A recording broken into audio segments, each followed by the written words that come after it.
அதுக்கு நீங்க சத்தமா பேசுங்க. இந்த தடவையும் அதே மாதிரி பேசுங்க. அப்படி அப்படின்ட்டு அந்த இது உள்ள போயிடுறது அப்படியே.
पुंडलीकवरदा हरि विठ्ठला श्री ज्ञानदेव तुकाराम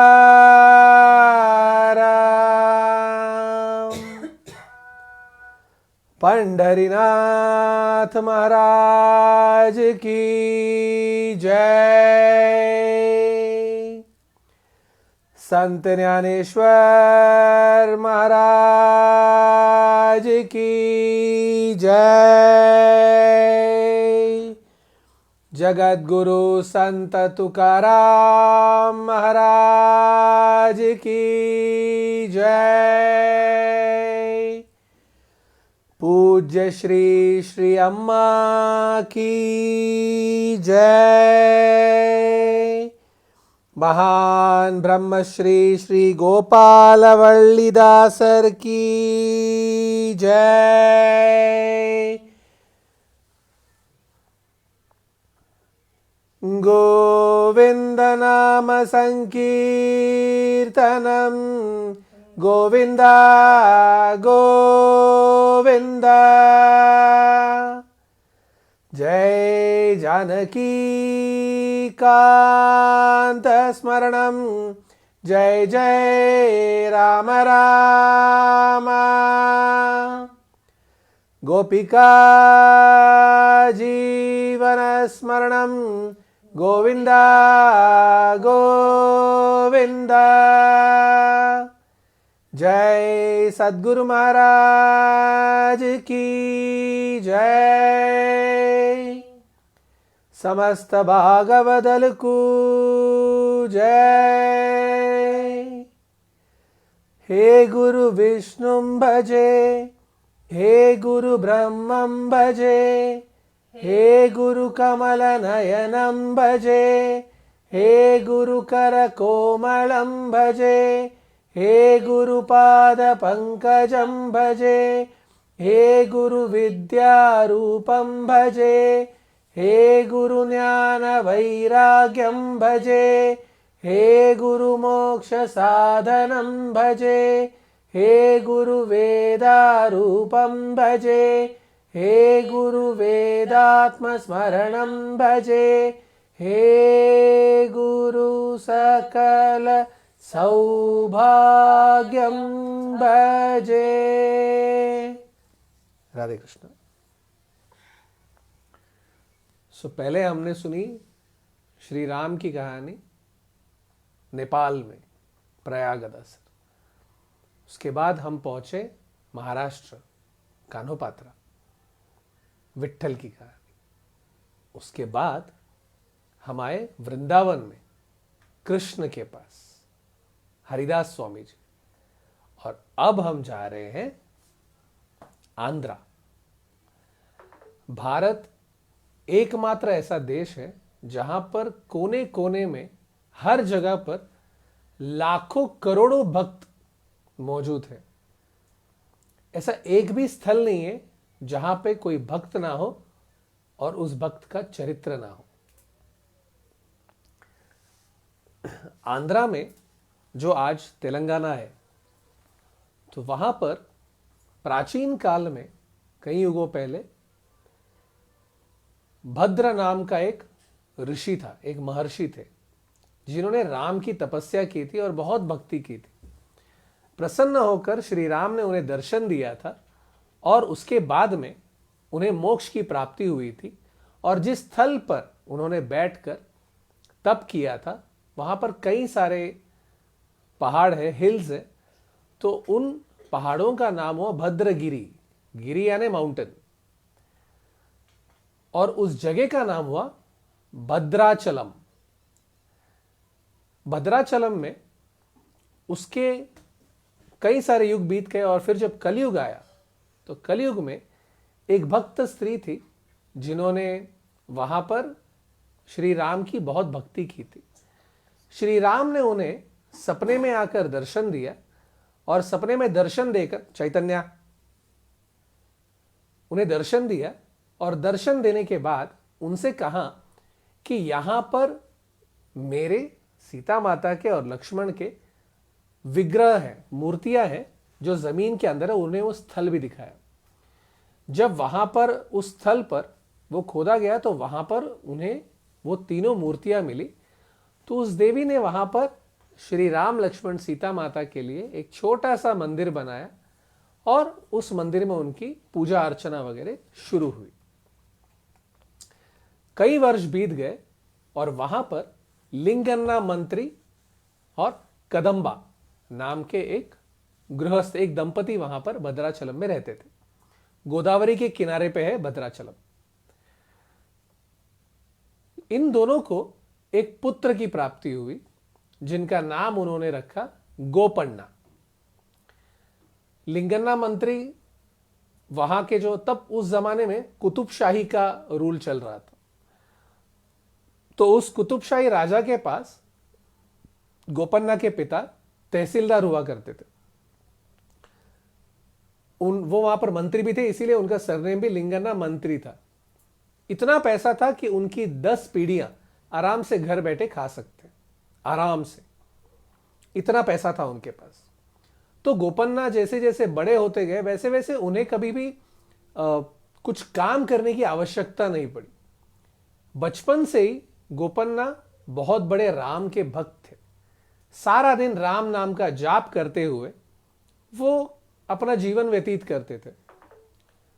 भजन कीर्तन करना उन्हें बहुत पसंद था और श्री राम की वो बहुत स्नेह दिल से भक्ति करते थे।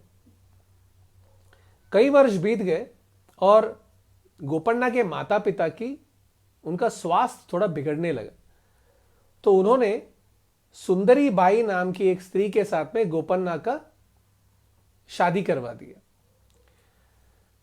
और कुछ वर्षों पश्चात गोपन्ना के माता पिता मोक्ष प्राप्ति के लिए, गोपन्ना और उनकी पत्नी सुंदरी बाई आराम से अपना जीवन व्यतीत करते थे। और गोपन्ना हर दिन हजारों लोगों को, जो भी भक्त आते थे वहां पे, सबको अन्नदान करते थे।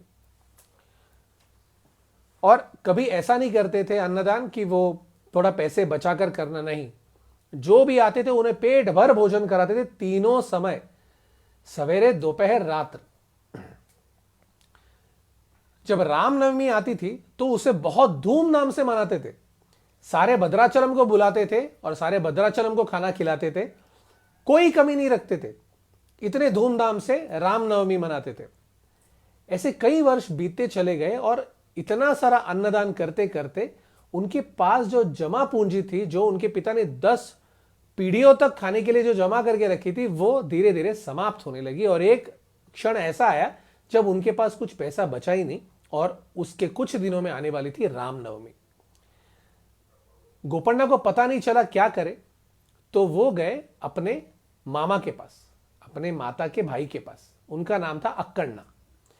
आंध्रा में ऐसा एक रिवाज है कि हर नाम के बाद में अन्ना लगाते हैं। अन्ना का मतलब होता है बड़ा भाई। तो अक्कन्ना करके उनका नाम था। वो उनके पास चले गए और वो कलेक्टर थे कुतुबशाही के पास, तो उनके पास भी बहुत धन था।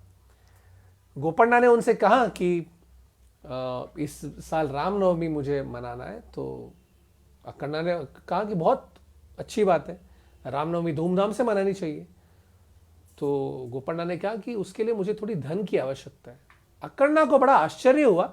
उन्होंने कहा कि अरे तुम्हारे पिता ने इतना पैसा, इतनी जमा पूंजी थी उनकी कि 10-12 पुश्तों तक आराम से बैठे खा सकते, तो गई कहाँ? तो इन्होंने कहा कि वो अन्न छत्र में अन्न दान करते करते सारी जमा पूंजी समाप्त हो गई। अक्कन्ना ने कहा ठीक है, लेकिन इसी राम को, अगर तुम्हें इस राम की पूजा करनी है तो आगे धन की आवश्यकता पड़ेगी, तो तुम्हें भी कहीं नौकरी कर लेनी चाहिए। गोपन्ना ने कहा ठीक है, मैं नौकरी कर लूंगा, लेकिन ऐसा कहां मुझे नौकरी मिलेगा जहां पर मैं आज वहां पे चला जाऊंगा और कहूंगा मुझे रामनवमी के लिए 10 दिन की छुट्टी चाहिए? कौन छोड़ने वाला है मुझे?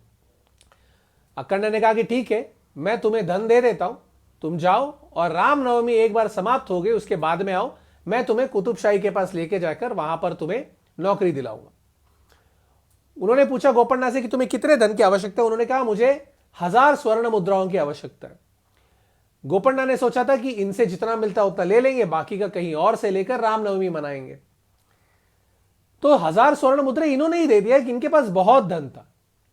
वो 1000 स्वर्ण मुद्राएं लेकर गोपन्ना चले गए और बड़े धूमधाम से उन्होंने रामनवमी मनाई। रामनवमी जैसी समाप्त हुई, वो फिर से आए अक्कन्ना के पास और अक्कन्ना उन्हें लेकर चले गए कुतुब शाह के पास। उस समय कुतुब शाह में राजा था तानीशाह। तानीशाह वहां पर राजा हुआ करते थे और वहां पर उनके पास में ये इन्हें लेकर चले गए और कहा कि, और उन्होंने क्या किया, अपने निकट एक आसन उनको दे दिया और अपने निकट बिठाया। तानीशाह ने अक्कन्ना से पूछा कि ये कौन है जो यहां पर बैठा है? तो उन्होंने कहा यह लिंगण्णा मंत्री का पुत्र है जो हमारे ही दरबार में काम किया करते थे। तानीशाह बड़े प्रसन्न हो जाते हैं और कहते हैं कि ठीक है, आपको जैसा ठीक लगे वैसा उन्हें आप कोई एक सूटेबल पोजीशन दे दीजिएगा। अक्कन्ना ने कहा ठीक है, और चूंकि उनको पता था कि गोपन्ना को राम की पूजा की बहुत तीव्र लगाव थी उन्हें, इसीलिए उन्होंने उन्हें भद्राचलम का ही तहसीलदार अपॉइंट कर दिया। तो तुम यहीं पर रहो, यहीं से तुम सारा टैक्स कलेक्शन करो, यहीं के भद्राचलम को ही ठीक से संभाल कर अच्छे से रखो और यहीं पर रहकर तुम अपनी राम की पूजा भी कर सकते हो। गोपन्ना बड़े प्रसन्न हो गए और तब तक उनकी भक्ति इतनी सारे भद्राचलम में प्रसिद्ध हो गई थी कि गोपन्ना से सब उन्हें रामदास कहते थे, राम का दास। जैसे समर्थ रामदास महाराष्ट्र में जो है, उनका जब जन्म लिया था उन्होंने, तो माता पिता ने जो नाम रखा था वो था नारायण। वो इतने राम के बड़े भक्त थे और कोई भी उन्हें पूछता था कि तुम कौन हो, तो वो कहते तुम्हारा नाम क्या है? तो कहते मैं राम का दास हूं। तो राम का दास हूं कहते कहते उनका नाम हुआ रामदास। आज महाराष्ट्र में कहीं पे भी जाएंगे तो राम राम राम राम राम राम ये जो जाप करते हैं, एक दूसरे से मिलने पर भी राम राम कहते हैं, तो ये उन्होंने ही, समर्थ रामदास ने ही ये शुरू किया था। इसीलिए नहीं कि वो जिससे भी मिलते थे वो राम राम कहते थे, इसीलिए क्योंकि वो राम राम राम राम राम राम राम राम ऐसे कंटिन्यूअस जप किया करते थे, पूरा दिन, सारी दिन, सारा रात्र जो भी मिलता था वो राम राम राम राम राम राम कहते रहते थे, अपने जाप को छोड़ते ही नहीं थे। तब से ये राम राम की प्रथा शुरू हुई थी। गोपन्ना को भी सब लोग रामदास कहने लगे। चूंकि भद्राचलम में रहते थे इसीलिए उनका नाम हो गया भद्राचल रामदास। भद्राचल रामदास भद्राचलम में तहसीलदार बनकर आ गए और अक्कन्ना ने उन्हें सारे के सारे जॉब प्रोफाइल जिसे कहते हैं कि कैसे तहसीलदार का क्या क्या काम होता है, ये सब कुछ बहुत अच्छे से समझाया। उन्हें यह भी समझाया कि जो तानीशाह है वो एक नाग की तरह है, एक सर्प की तरह है। अगर तुम उसके साथ ठीक से रहोगे, उसका काम ठीक से करोगे, तो वो तुम्हें रत्न देगा, जैसे नागमणि मिलती है। और अगर तुमने उनके साथ में उनका काम ढंग से नहीं किया तो वो तुम्हें डस लेगा। तो जो भी करोगे बहुत संभाल कर करना। भद्राचल रामदास कहते ठीक है, और वहां पर वो अपने कार्य को करना शुरू करते। सारे भद्राचल में उनको हार पहनाया जाता है, उनकी बहुत बहुत उनका कुंभाभिषेक किया जाता है और उनको बहुत मान दिया जाता है। जब वो वहां के राम मंदिर में आते हैं तो वहां के पुजारी उनके पास आते हैं और कहते हैं कि यहां पर मंदिर में बहुत कार्य शेष है, मंदिर बड़ी खराब अवस्था में है, इसे ठीक करवाइए तो थोड़ा अच्छा लगेगा हमें। जैसे ही भद्राचल रामदास ये सुनते तो सबसे पहले उनके पास जितना धन होता है, उनका सैलरी जितना होता है, ये सब कुछ वो दे देते हैं, कम पड़ता है। अपने बीवी के सारे गहने बेच देते हैं, कम पड़ता है। अपना घर बेच देते हैं, फिर भी कम पड़ता है। उसके बाद उन्हें पता नहीं चलता अब क्या करें, और सोचते हैं कि सारा धन तो राम का है, तो राम का धन राम के लिए ही तो उपयोग होना चाहिए। और यह सोचकर जो भी तहसीलदार के पदवी पर आने के बाद उनके पास जो भी टैक्स कलेक्शन होता है, वो भी सब मंदिर के काम में लगा देते हैं।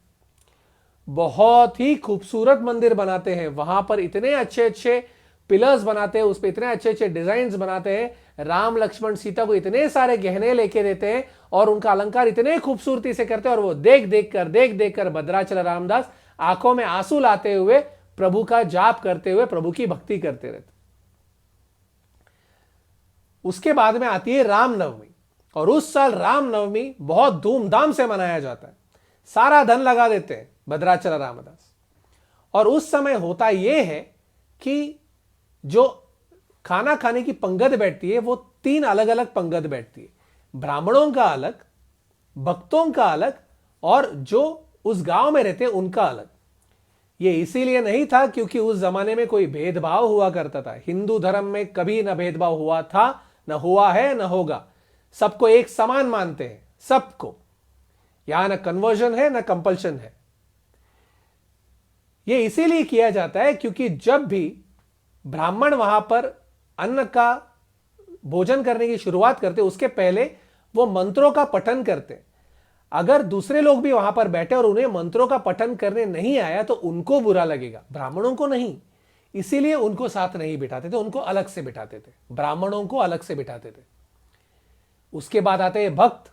जब भक्त अन्न ग्रहण करने बैठते हैं तो 1 निवाला 2 निवाला खाते हैं, और उसके बाद में आंखें बंद कर कर फूट फूट कर रोने लगते हैं, यह कहकर कि हे राम, हे सीता माता, तुमने ही आज इतनी कृपा करके हमें इतना अच्छा भोजन दिया है, और हमारा जीवन भी तुम्हारे ही कृपा के कारण चलता है। यह कहकर वो रोने लगेंगे और अंत में खड़े रहकर कभी नाचने लगेंगे। तो जो दूसरे लोग बैठते हैं उनको तकलीफ नहीं होनी चाहिए, इसीलिए भक्तों को अलग बिठाते। और अंत में जो आप और हमारी तरह जो सामान्य लोग हैं उनको अलग से बिठा के अन्न का ग्रहण कराते हैं। उस समय क्या होता है, वहां पर जो गांव का एक व्यक्ति होता है वो आकर ब्राह्मणों के बीच बैठ जाता है।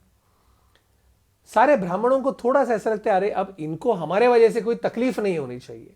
तो भद्राचल रामदास वहां पर आकर उनसे कहते हैं कि यहां पर सारे के सारे अन्न ग्रहण करने के लिए ब्राह्मण बैठे, आप और हम उस तरफ बैठते, आइए हम वहां चलते हैं। यह व्यक्ति बहुत ही धूर्त होता है और बहुत ही अहंकारी होता है, तो वो कहता है क्यों अलग बैठे, हम भी यहीं बैठेंगे, ऐसा क्यों अलग अलग बिठाया जाता है।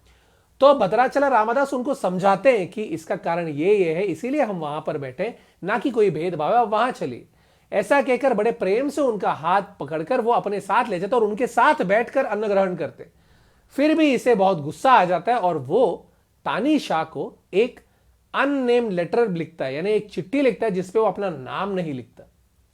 ऐसे सिर्फ भगोड़े करते हैं, जिनको डर रहता है मन में, ऐसे सिर्फ वही ऐसा कार्य वही करते हैं हमेशा।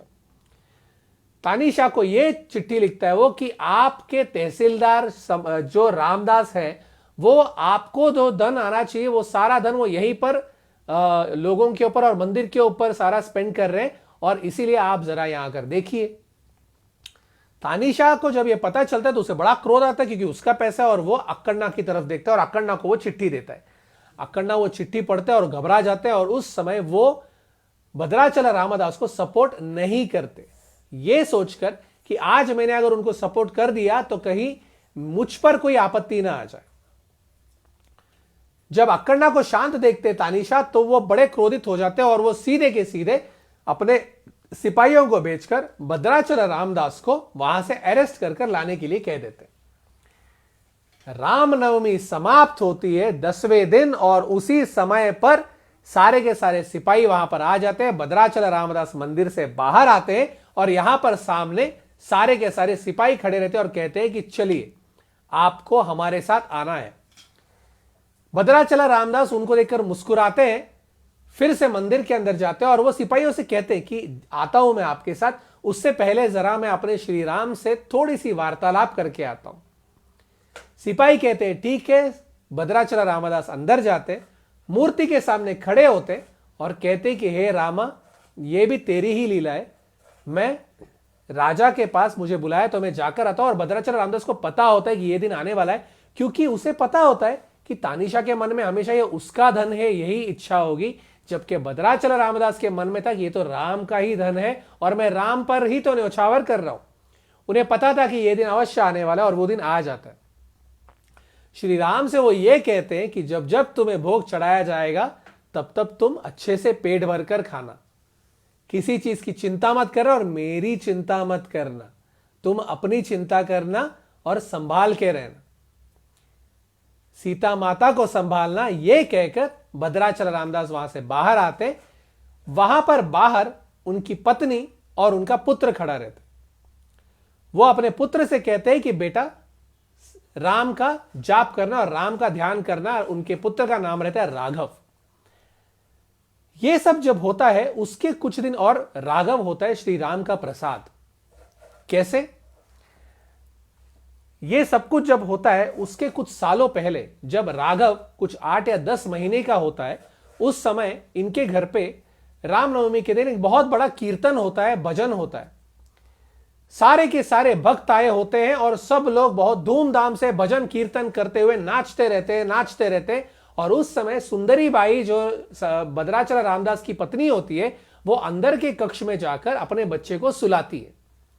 सुलाने के बाद उसे वहां पर रखकर वो फिर से बाहर आती है और कीर्तन में बैठ जाती है। जब वो कीर्तन में बैठती है तो उसके बाद में किसी कार्य से वो फिर से अंदर जाती है और जब अंदर जाकर देखती है तो उनका बच्चा नींद में से उठ गया होता है। और जब ये लोग कीर्तन करते रहते तब वो बच्चा गलती से वहां पर एक पानी भरने के लिए बहुत बड़ा सा एक वेल टाइप होता है, उसके अंदर वो गिर जाता है और मृत्यु हो जाती है उसकी। 10-11 महीने का बालक। आज अगर हमारे साथ ऐसा हो जाए तो बाहर क्या चल रहा है, क्या नहीं चल रहा है, कौन आया कौन नहीं, इससे हमें कोई लेना देना, क्योंकि माता के लिए अपने पुत्र से बढ़कर क्या है।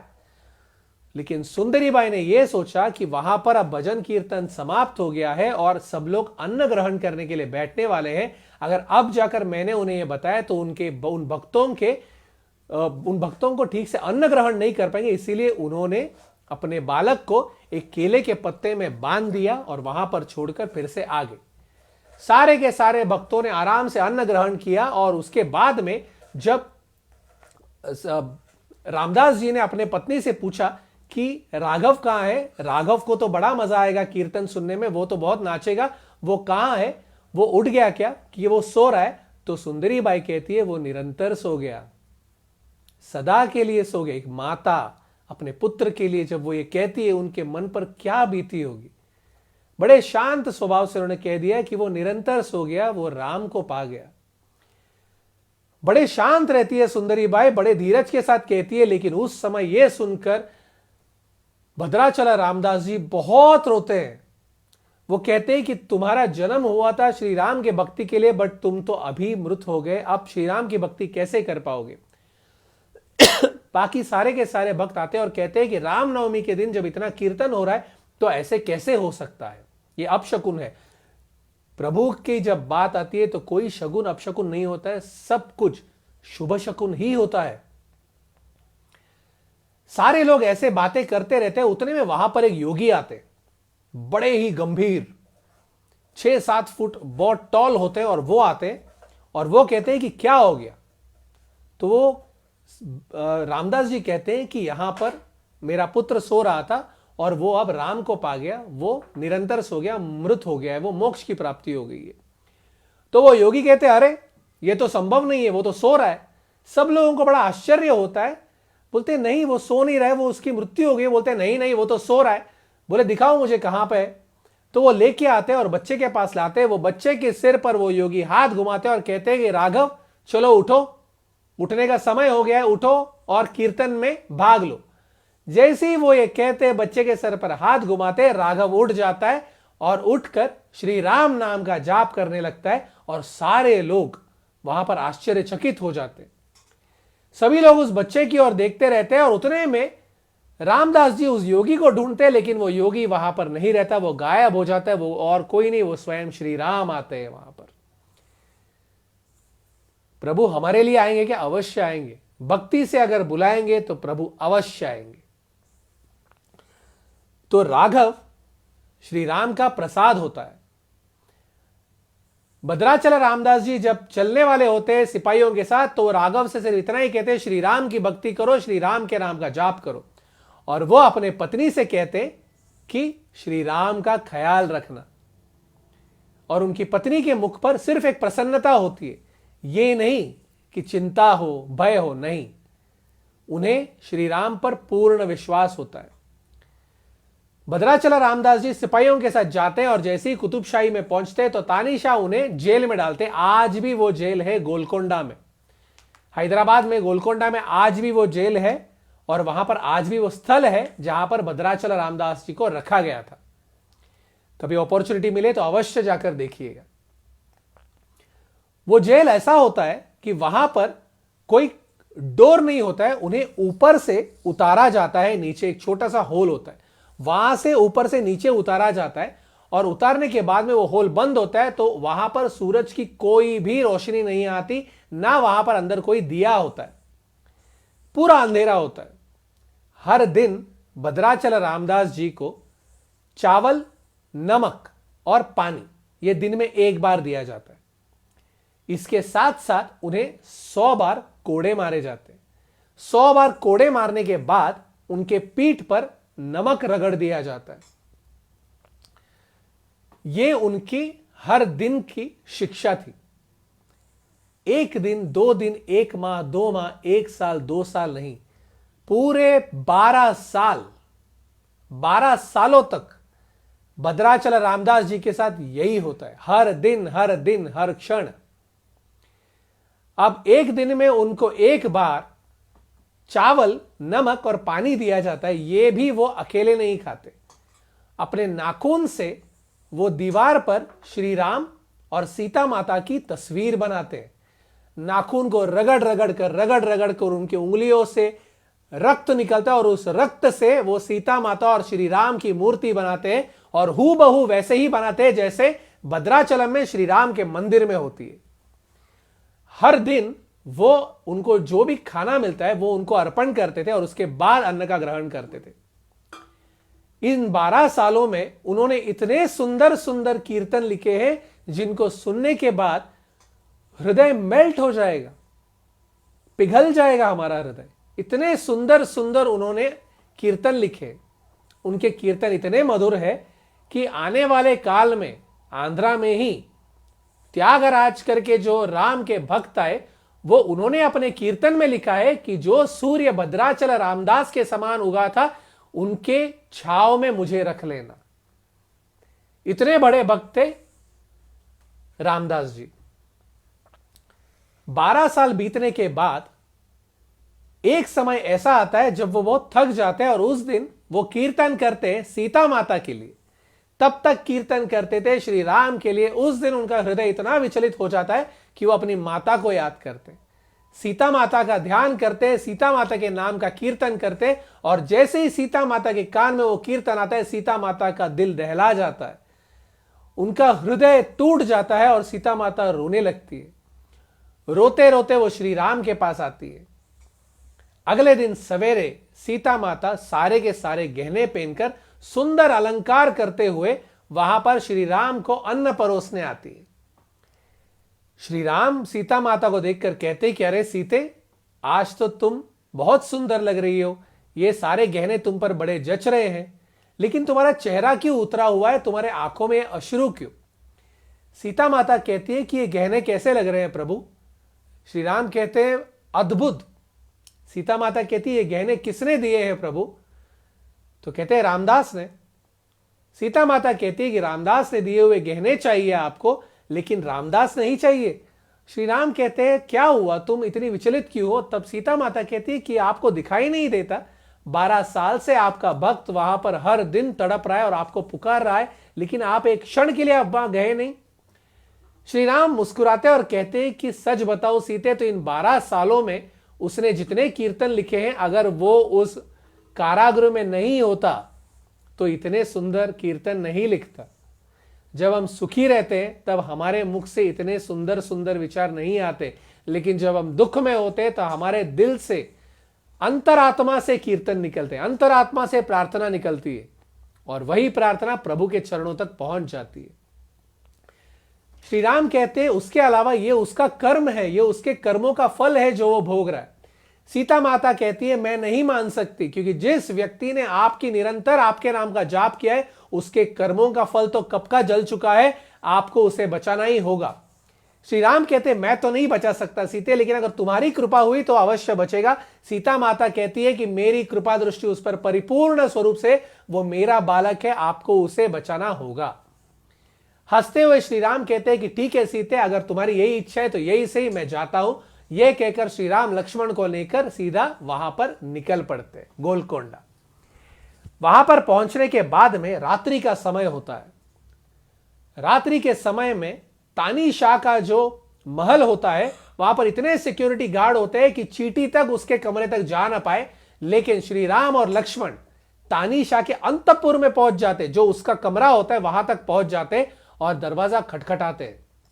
तानीशाह को बड़ा आश्चर्य होता है कि इतने रात को यहां तक पहुंच कौन गया, और जब वो दरवाजा खोलते वहां पर दो युवक खड़े रहते।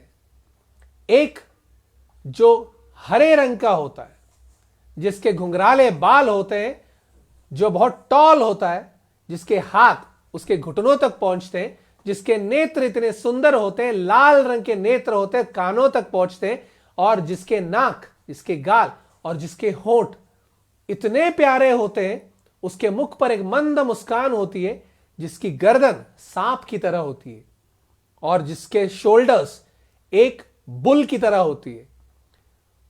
उनका सारा शरीर चमकता रहता है।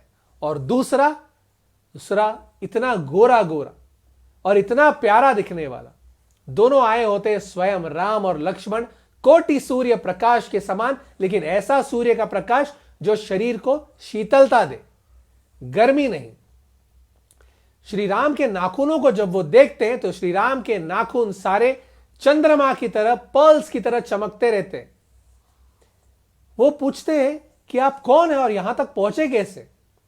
तो श्री राम कहते हैं कि हम रामदास के, भद्राचल रामदास के नौकर हैं और उन्होंने हमें यहां पर आने के लिए कहा है। जो भी धन उन्होंने आपसे लिया था वो सारा लौटाने के लिए हम आए हैं। तानीशाह कहते हैं कि ये ठीक है, तुम एक काम करो, कल सवेरे में तुम दरबार में आ जाना और वहां पर ये सब बातें कर लेंगे। लेकिन ये लोग कहते हैं कि नहीं। श्री राम कहते हैं आज ही होगा, आज ही आपको सारा धन लेना पड़ेगा। तानीशाह से ना नहीं कहा जाता। वो इन दोनों को देखकर मंत्रमुग्ध हो जाता है। श्री राम के चेहरे से वो अपने आंखों को हटा नहीं पाता, इतना सुंदर चेहरा होता है श्री राम का। तानीशाह कहते हैं ठीक है।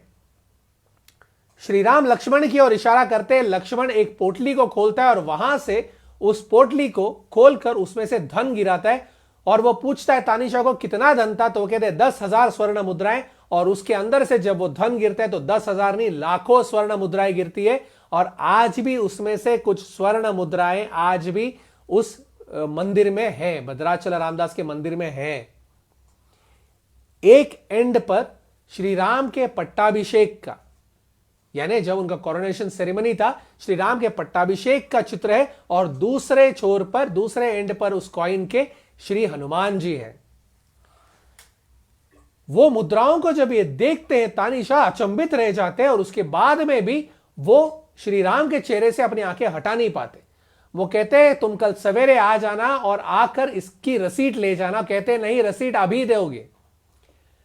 तानीशाह कहते अभी मैं कहां से दूं? तो यह सुनकर श्री राम वहां से एक कपड़ा उठाते हैं सफेद रंग का। उस कपड़े के ऊपर बाजू में सिंदूर पड़ा था। उस सिंदूर से श्री राम लिखते हैं कि मैं रामोजी और लक्ष्मणोजी यहां पर भद्राचल रामदासु के नौकर हम यहां पर आए हैं और जितना धन तानीशाह का बनता था वो उन्हें लौटा चुके हैं और तानीशाह ने वो स्वयं उसे रिसीव किया हुआ है। और ये तानीशाह का नीचे सिग्नेचर भी है। और तानीशाह से कहते हैं आप यहां पर हस्ताक्षर करें। तानीशाह भी वहां पर सिंदूर से हस्ताक्षर कर देते हैं और उसके बाद में रामोजी और लक्ष्मणोजी वहां से चले जाते हैं। तानीशाह कुछ समझ नहीं पाते और रामोजी और लक्ष्मणोजी उनसे कहते हैं कि आप भद्राचल रामदास को आज ही मुक्त करेंगे, आज, अभी, इसी क्षण। ये सब जब होते रहता है तब तानीशाह इमीडिएटली वहां से अक्कन्ना को बुलावा भेजते, अक्कन्ना से कहते कि अभी के अभी तुम यहां पर मेरे पास आओ। जब तक अक्कन्ना वहां पर पहुंचे तब तक भद्राचल रामदासु जिस जेल में रहते वहां पर बैठकर वो इतने फ्रस्ट्रेट हो जाते, इतने दुखी हो जाते और वो अपने शरीर को त्याग देने के बारे में सोचते ही रहते। और इतने में वहां पर ऊपर से वो जो उनको रखा होता है वहां से एक वो जो होल होता है उसके ऊपर का जो पत्थर होता है वो हट जाता है, वहां से एक तीव्र रोशनी आती है, ऐसी रोशनी जो उन्होंने कभी देखी नहीं होती। और उस रोशनी में से एक कपड़ा गिरता है जो सिंदूर पर से लिखा हुआ होता है, वो कपड़ा इनके गोद में गिरता है। वो ऊपर देखते हैं और उतने में दो युवक वहां से उस होल के बाजू में से बड़े तेजी से पास हो जाते हैं। भद्राचल रामदासु इस पूरे के पूरे उस कपड़े को पढ़ते हैं और उस पर लिखा होता है कि मैं रामोजी और लक्ष्मणोजी तानीशाह को पैसे देने के लिए आए हैं। हम भद्राचल रामदासु के नौकर हैं और उन्होंने जितना धन लिया था उससे अधिक धन हम तानीशाह को देकर आए हैं और तानीशाह ने उसे ले लिया है और ये उनके हस्ताक्षर भी यहां पर है। भद्राचल रामदासु समझ जाते कि ये और कोई नहीं आए थे, स्वयं राम और लक्ष्मण आए थे। और उतने में अक्कन्ना और तानीशाह वहां पर आ जाते और अक्कन्ना भद्राचल रामदासु को देखकर फूट फूट कर रोते, कहते कि तुम्हारे एक के हमारे परिवार में आने के वजह से हमारी 7 पुश्ते आगे के 7 पुश्ते पीछे के सबको मोक्ष मिलने वाला है पुत्र। यह कहकर वो भद्राचल रामदासु के पांव पड़ते हैं। वो उनसे बड़े होते तब भी तानीशाह के पांव में भद्राचल रामदासु पड़ते और कहते हैं कि हे प्रभु, आप कितने धन्य हैं, आपको आज श्री राम और लक्ष्मण के दर्शन हुए, आप उनसे स्वयं मिले और उन्होंने आपसे बात की, इससे बड़े आपके लिए और क्या हो सकता है, आप बड़े ही पुण्यवान हैं। तानीशाह जब ये सुनते हैं तो वो कहते हैं, और तानीशाह श्री राम और लक्ष्मण को देखने के बाद से पागल के समान हो जाते, उन्हें कुछ समझ में नहीं आता, उन्हें बस यही दिखता है कि मैं उन्हें फिर से देखना चाहता हूं। प्रभु को देखने के बाद ऐसे ही होता है, क्योंकि प्रभु के समान कोई नहीं होता।